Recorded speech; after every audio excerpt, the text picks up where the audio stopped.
INS വിക്രാന്തിന്റെ ലൊക്കേഷനും വിവരങ്ങളും തേടിയ കേസിൽ പ്രതി മുജീബ് റഹ്മാനെ കസ്റ്റഡിയിൽ വാങ്ങാനൊരുങ്ങി പോലീസ്. കസ്റ്റഡി അപേക്ഷ ഇന്ന് കോടതിയിൽ സമർപ്പിക്കും.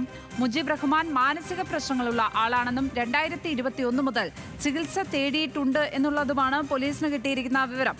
സഹിൻ ആന്റണി ചേരുന്നു വിവരങ്ങളുമായി.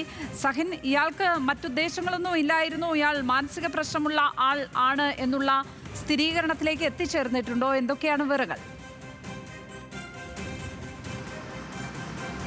അങ്ങനെ ഒരു സ്ഥിരീകരണത്തിൽ ഇപ്പോഴും ഉറപ്പിച്ചൊന്നും പറയാൻ കഴിയുകയില്ല. പക്ഷേ മുജീബ് റഹ്മാൻ മാനസിക പ്രശ്ന വെല്ലുവിളികളുള്ള ആളാണെന്ന് പോലീസിൻ്റെ പ്രാഥമിക അന്വേഷണത്തിലാണ് കണ്ടെത്തിയിരിക്കുന്നത്.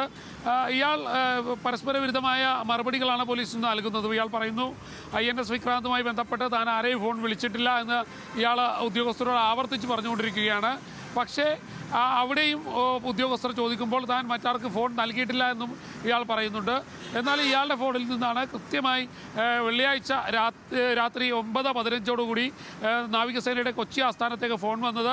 പ്രധാനമന്ത്രിയുടെ ഓഫീസിൽ നിന്നാണെന്ന് തെറ്റിദ്ധരിപ്പിച്ചുകൊണ്ടായിരുന്നു ആ ഫോൺ കോളും. INS വിക്രാന്തിൻ്റെ കൃത്യമായിട്ടുള്ള സ്ഥലം അതെവിടെയാണെന്ന് ഇവർ അറിയാൻ ശ്രമിക്കുകയായിരുന്നു. എന്തായാലും മുജീബ് റഹ്മാനെ കേന്ദ്രീകരിച്ചുകൊണ്ട് അന്വേഷണം ശക്തമാക്കാൻ തന്നെയാണ് പോലീസ് തീരുമാനിച്ചിരിക്കുന്നത്. അതിൻ്റെ ഭാഗമായിട്ട് ഇയാളെ കസ്റ്റഡിയിലെടുക്കാൻ പോലീസ് തീരുമാനിച്ചിട്ടുണ്ട്. ഇന്ന് ഇയാളെ കസ്റ്റഡിയിൽ വിട്ടുകിട്ടണമെന്നുള്ള ഒരു അപേക്ഷ പോലീസ് കോടതിയിൽ സമർപ്പിക്കും. 3 ദിവസത്തേക്കായിരിക്കും ഇയാളെ കസ്റ്റഡിയിൽ വാങ്ങുക. മാത്രമല്ല ഇയാൾ കോഴിക്കോട് സ്വദേശിയാണ്. കോഴിക്കോട് ഇയാൾ ചെയ്തിരുന്ന ബിസിനസ്സുകളെക്കുറിച്ചും കൃത്യമായി പോലീസ് പരിശോധിക്കുന്നുണ്ട്. മറ്റേതെങ്കിലും തരത്തിലുള്ള പ്രവർത്തനങ്ങൾ ഇയാൾക്കുണ്ടായിരുന്നോ എന്നുള്ളതും പോലീസ് പരിശോധിച്ചു വരികയാണ്. ലക്ഷ്മി, സഹിൻ ആന്റണിയാണ് കൊച്ചിയിൽ നിന്ന് വിവരങ്ങൾ പങ്കുവച്ചതിപ്പോൾ.